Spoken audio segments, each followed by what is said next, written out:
قیامت تک تمہارے ساتھ یہ آزمائش ہوتی رہے گی، کبھی بھوک سے، کبھی ڈر سے، کبھی جانوں کے نقصان سے، لیکن پھر تمہیں دیکھا جائے گا تم بکتے کتنے ہو، نکلتے کتنے ہو، ہواؤں کے پجاری کتنے ہیں، خواہشات نفس کو ماننے والے کتنے ہیں، اپنے کمفرٹ زون میں جینے کے لیے ایمان کا سودا کرنے والے لوگ کتنے ہیں۔ یہ آزمائش ہوتی رہے گی میرے عزیزو۔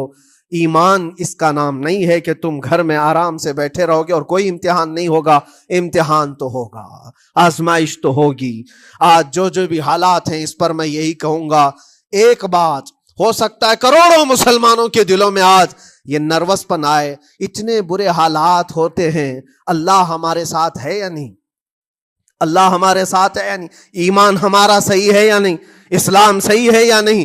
یہ شک بھی شیطان تمہارے دل میں ڈالتا ہے۔ کبھی تمہارے اوپر مصیبتوں کے پہاڑ ٹوٹ جائیں تو شک ڈالتا ہے شیطان تاکہ تمہارا ایمان ڈگمگا جائے۔ میرے عزیزو، مسلمان ہونے کا مطلب یہ نہیں ہے کہ تم صرف محلات میں جیو گے اور تخت و تاج کے مالک ہی رہو گے، ایسا نہیں ہے۔ ایمان والوں کو احد میں 70 جانیں بھی دینی پڑی ہے، بدر میں ان کے ساتھ جو معاملات ہوئے ہیں، فتح اگرچہ بدر میں ہوئی لیکن جنگ احد کا اگر منظر دیکھو گے، اللہ اکبر، وہ رسول پاک صلی اللہ تعالی علیہ وسلم کے شہدائی صحابہ جب احد کے میدان میں کھڑے تھے، 70 صحابہ کی ایسے جانیں گئی ہیں، اگر میں تفصیل بتاؤں تو بہت لمبا وقت ہوگا۔ ایک صحابی ہیں حضرت انس بن نزیر، پورے جسم میں ایک انگلی کے علاوہ کچھ نہیں ملا، کچھ نہیں ملا، شہادت کی ایک انگلی سے ان کو پہچانا گیا۔ حضرت سعد بن ربیع، یہ ایسے صحابی ہیں جن کا پیٹ پورا پھاڑ دیا گیا تھا اور 12 نیزے مارے گئے تھے۔ وہ سید الشہداء امیر حمزہ بھی تو اسی احد کے میدان میں شہید ہوئے، جن کو بھالے سے مارا گیا اور چیر کر کے ان کا کلیجہ چبایا گیا تھا۔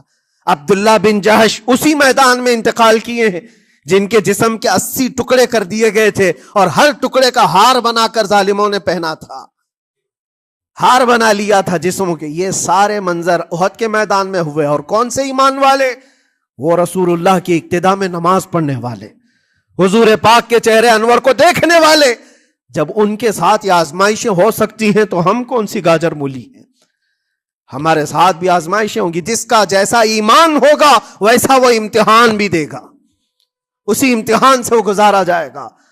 مگر میں آج کروڑوں مسلمانوں کے دلوں کے بارے میں یہ بات کہنا چاہتا ہوں کہ اگر نروس پن ہے کہ یہ حالات ایسے کیوں ہیں، حالات ہر زمانے میں ہوتے رہیں گے۔